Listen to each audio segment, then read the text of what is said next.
simplemente para ubicarles y complementar el texto de Elena Oliveras, esta visión un poco de la antigüedad. Ustedes saben que cuando hablamos de antigüedad, de edad antigua, es una época en especial que la vamos a vincular a ese pasado y esa influencia de la cultura grecorromana. Con ello hay una selección, porque obviamente estamos todo lo que sería el imperio sirio, egipcio, es decir, las culturas, el sinfín de culturas que quedarían fuera, pero dada la influencia que vamos a tener en este pasado occidental del pensamiento grecorromano, nos remitimos a estos dos ejes, ¿no? Y el tiempo, ¿no? Si bien cuando se empieza el estudio de la antigüedad griega, se va hasta el momento de Creta, ¿no? Esta civilización, esta cultura que se va a desarrollar en las distintas épocas palaciales, en una isla del Egeo, y que luego va a influir en culturas que ya se desarrollan en el continente, como Micenas.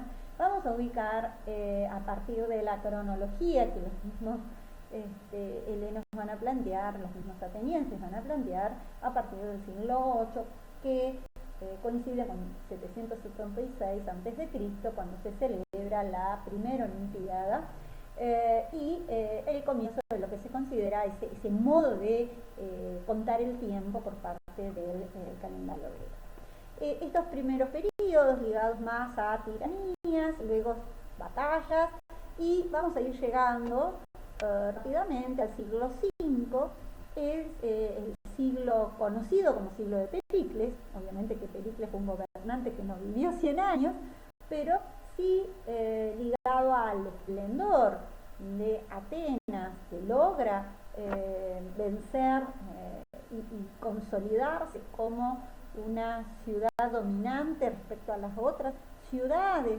cercanas, a las que a partir de un pago de impuesto, ¿no? Es decir, de tributo, Atenas y su flota brindaba seguridad, ¿no? Seguridad militar. Entonces, una de las últimas incursiones extranjeras, una de las últimas conquistas que tuvo que sufrir Atenas, destruyó la zona de la Acrópolis, sus zonas de sus templos. Entonces hay todo un periodo que se va a desarrollar, que es la reconstrucción de los templos griegos en la zona de la Acrópolis, y en donde se invierte una gran cantidad de fondos y se realiza estos edificios cuyas ruinas han quedado en la actualidad, ¿no? Entonces, ese siglo V a.C.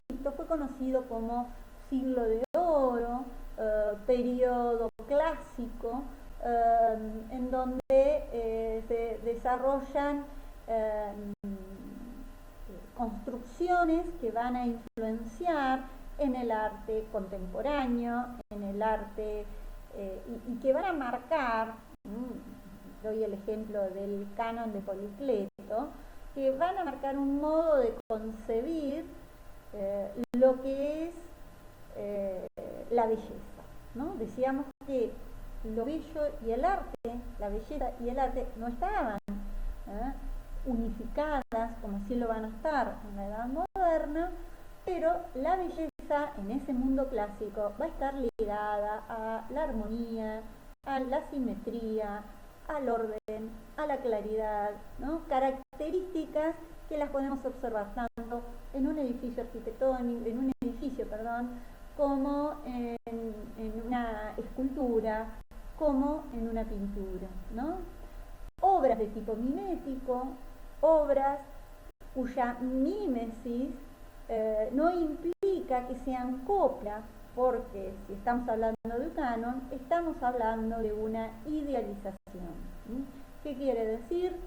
Que hay un perfeccionamiento, hay una abstracción de lo que se observa, ¿no? No se esculpe lo que se ve, sino que se esculpe lo que se sabe, podríamos decir, ¿no? Entonces, acá, y con esta primera observación, podríamos hablar de un primer momento y de una característica que después la vamos a encontrar en otros momentos ligados a la concepción de belleza, y que, vamos a decir, hablamos de una belleza clásica cuando se observan estas características, ¿no? Pero fíjense que yo tengo que adjetivar el concepto de belleza, ¿no? Es decir, por un lado hablamos del concepto de belleza y por el otro lado lo adjetivamos como belleza clásica. No toda belleza es belleza clásica. ¿Está claro hasta ahí? Bien, seguimos la próxima. Tomo esta obra de un artista renacentista que es Rafael de Sanzio, uno de los artistas más reconocidos del Renacimiento. Es más, el momento de su muerte se lo considera un momento en donde concluiría el Renacimiento. Fíjense la importancia de Rafael, que murió muy joven. Bueno, él pinta esta obra en las estancias del Vaticano y fíjense en el centro, la obra se llama La Escuela de Atenas, y en el centro pinta dos figuras centrales del mundo filosófico, ¿no? Centrales para la filosofía antigua y también para el modo de comprender el mundo. Diría aquel cuento de Borges, somos aristotélicos o platónicos, ¿no? Bien, son dos filósofos que han vivido en la antigüedad. Uno de ellos, Platón, que va a vivir en el siglo V aproximadamente y fallece, ¿no?, en el 348 antes de nuestra era. Y el otro filósofo va a ser quien fue el maestro, el preceptor, diríamos, el profesor que convivía con Alejandro Magno, que fue Aristóteles, ¿no? Dos modos de comprender. Por un lado, para Platón la belleza va a estar ligada al mundo de las ideas, por eso hablamos de una belleza metafísica, que estaba en ese mundo de las ideas, en esas ideas eternas, siempre existentes. Cuando uno dice eterno es que no está atravesado por el tiempo, por lo tanto no se deteriora. Por lo tanto no está en este mundo sensible. Lo sensible está atravesado por el tiempo. ¿Por qué? ¿No?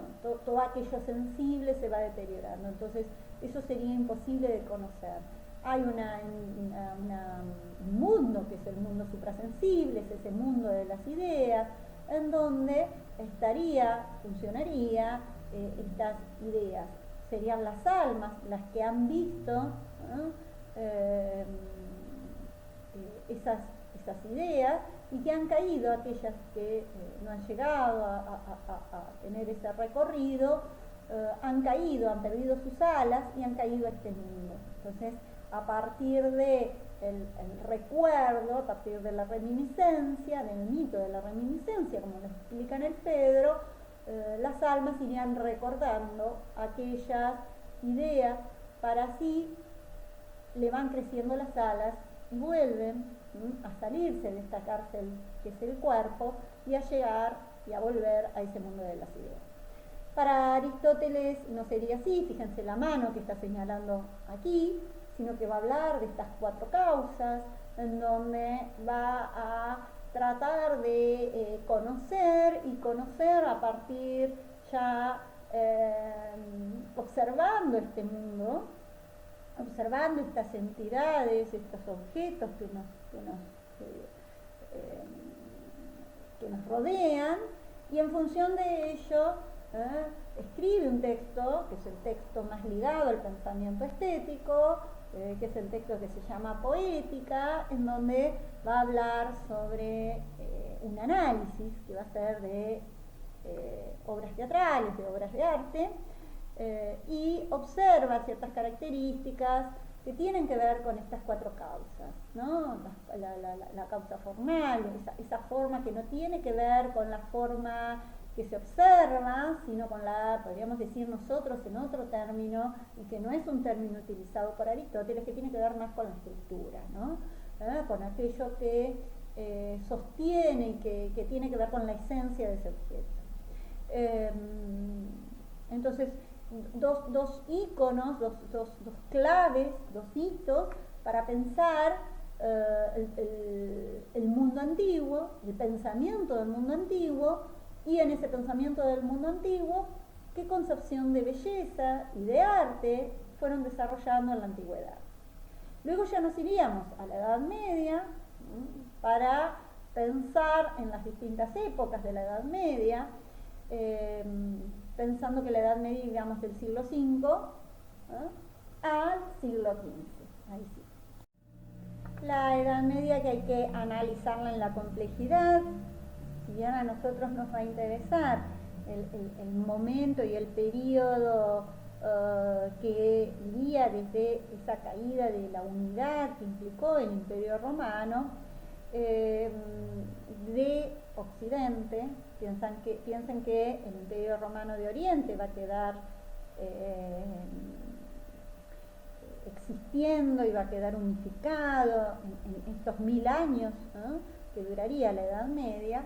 En Occidente vamos a tener una caída de esa unidad de poder que implicó el Imperio Romano,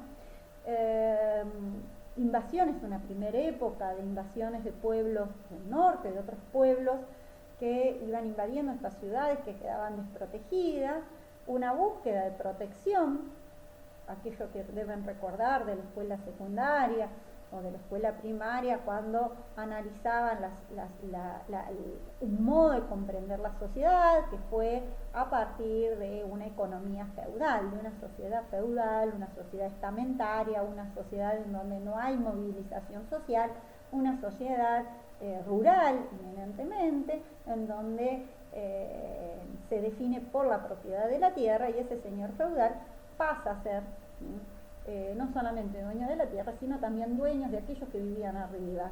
Entonces estos siervos, que van a ser siervos de la gleba, siervos que van a ir, no van a cobrar un salario, sino que por la seguridad que les brindaba el señor feudal, trabajaban la tierra. Ese periodo de feudalismo coincide también con un periodo en donde la institución que se va a mantener unificada va a ser la institución de la Iglesia Católica, que había empezado a surgir, que se estaba creando su propio discurso, su propia narrativa, a partir de una primera etapa que se le llama lo que sería la patrística, que van a ser aquellos sacerdotes que van a empezar a escribir desde bases filosóficas la teología, el discurso del cristianismo. Esas primeras siglos se lo conoce como un arte paleocristiano y está muy vinculado a un movimiento que se va a desarrollar dentro de la iglesia, que es el monajismo, ¿no? Los monasterios, empiezan a surgir monasterios como unidades culturales, porque allí van a empezar a guardar textos que si no se perdían, porque cuando venían las invasiones se quemaban, entonces se quemaban los libros que no tenían el formato de los libros que tienen ahora, ustedes lo saben mejor que yo, sino que eran esos pliegos, ¿no? Entonces esos textos se iban perdiendo.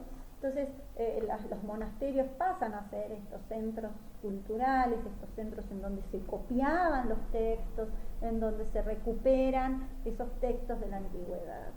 Y se los recupera y se los lee en clave ligada al cristianismo. Entonces tenemos toda una filosofía marcada por este peso que tiene el pensamiento católico en Occidente.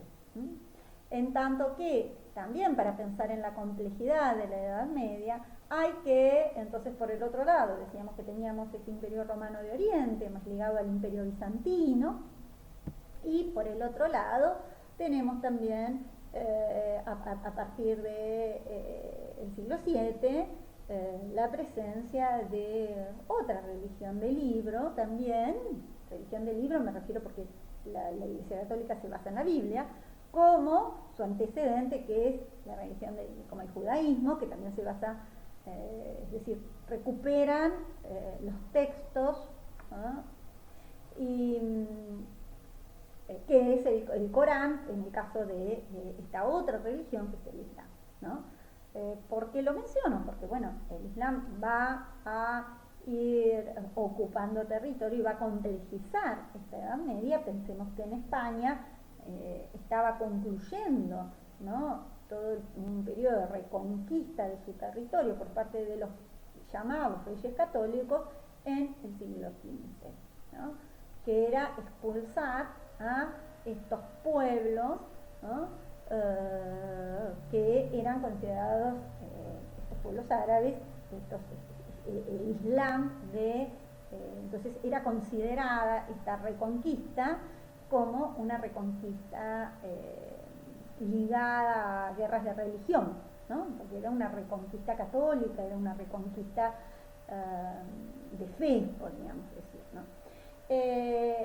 Esta diversidad lleva a que haya una relectura de los textos clásicos, primeramente de los textos platónicos y luego de los textos aristotélicos, ya a fines de la Edad Media, en el contexto de el surgimiento de las universidades, el empezar cuando el pueblo empieza a volver a las ciudades, ¿no? Ya estamos hacia el siglo XIII, pensemos, siglo 1200, 1300, siempre de nuestra era, y el florecimiento de lo que fue el románico y el gótico como estilos artísticos muy vinculados, obviamente, a la edificación religiosa. En ese marco y en ese contexto, la obra de arte estaba vinculada a una función como lo estaba vinculada a la obra de arte o el arte en el mundo de la antigüedad, a lo sagrado, ¿no?, porque dominaba el mundo de lo sagrado, el modo de ser de lo sagrado, y entonces la obra de arte tenía una función didáctica, una función pedagógica de poder llegar a partir de las imágenes a los fieles, ¿no? Y por el otro lado, evitar cualquier tipo de que el fiel no entrara en dudas, en divagues, ¿no?, sino que fuera claro ese discurso para las distintas lecturas, ¿no? Por un lado el fiel analfabeto, pero por el otro lado el fiel exquisito, podríamos decir. Pensemos en los monjes de los monasterios, ¿no?, que ya tenían un acceso a la teología, a la religión. ¿Por qué digo que dominaba lo sagrado? Porque bueno, también en el mundo griego el arte tenía una función de homenajear, de estar al servicio y de contar, de ser una ofrenda para los dioses, ¿no? Entonces hay un dominio de lo sagrado, ¿no? El arte se vincula con lo religioso, ¿no? Entonces, cuando digamos religión, no lo limitemos a la religión católica, y cuando digamos sagrado, no lo limitemos a lo religioso. Serían como términos que no son términos sinónimos, sino que uno es más amplio que el otro. La religión implica una institucionalización, y esa institución implica un ponerse de acuerdo, ¿no?, en distintos contextos. Entonces, en este mundo en el que va a dominar, decíamos, ese mundo occidental, en ese mundo en donde reaparece la concepción de la imagen al servicio de, la imagen que se hace en los textos lineados, ¿no?, en los textos iluminados, ¿no?, que iban acompañando y que iban graficando esos textos que eran copiados. Ahí tenemos un espacio en donde se va a desarrollar un lado del arte, y por el otro lado las imágenes que aparecen para un uso más público, podríamos decir, en las iglesias, ¿no? Entonces aparece esta idea de un arte al servicio de, ¿no? Un arte con una función didáctica, pedagógica, y un arte que debía ser claro, que debía permitir esa pedagogía.